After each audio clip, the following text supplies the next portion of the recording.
শহীদ president Ziaur Rahman এবং দেশনেত্রী বেগম খালেদা জিয়ার দেশকে একটি সুন্দর বাংলাদেশ গড়ার জন্য যেই কাজ করেছিলেন সে অসমাপ্ত কাজগুলো তারেক রহমান সমাপ্ত করবে এবং প্রিয় নেত্রীকে হারিয়ে আমরা খুব শোকাহত।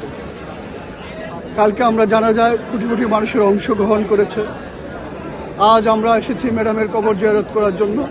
আল্লাহ পাক রব্বুল আলামিন যেন আমাদের প্রিয় নেত্রীকে জান্নাত নসিব করেন এবং দেশনেত্রীর দেশ পরিচালনা করেছেন, সেই পরিচালনায় যদি ভুলভ্রান্তি হয় আল্লাহ পাক যেন সেই সকল ভুলভ্রান্তি মাফ করে দিয়ে তাকে যেন জান্নাতের উচ্চ মর্যাদা দান করেন, সেটাই আল্লাহ পাক রব্বুল আলামিনের কাছে আমরা ফরিয়াদ করেছি।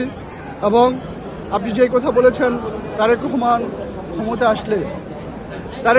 ক্ষমতা আসলে শহীদ প্রেসিডেন্ট জিয়াউর রহমান এবং দেশনেত্রী বেগম খালেদা জিয়ার দেশকে একটি সুন্দর বাংলাদেশ গড়ার জন্য যেই কাজ করেছিলেন সে অসমাপ্ত কাজগুলো তারেক রহমান সমাপ্ত করবেন এবং এই অসম্পূর্ণ কাজগুলো সম্পূর্ণ করবেন দেশনেত্রী বেগম খালেদা জিয়া এবং জিয়াউর রহমান।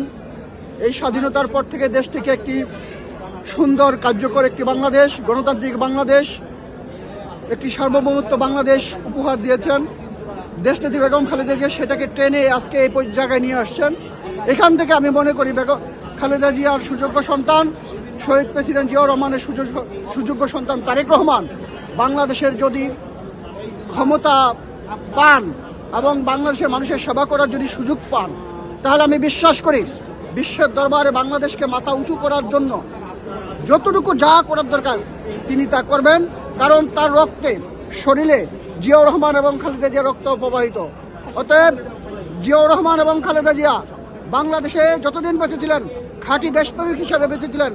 তারা বহির্বিশ্বের কাছে বাংলাদেশের মানকে উজ্জ্বল করার জন্য, দেশের মান উজ্জ্বল করার জন্য কাজ করেছেন। তারেক রহমানও আগামী দিনে সেই কাজটিই করবেন এবং দরিদ্রমুক্ত, দুর্নীতিমুক্ত একটি গণতান্ত্রিক বাংলাদেশ গড়বেন তারেক রহমান। এটা আমার বিশ্বাস এবং আমরা বিশ্বাস করি।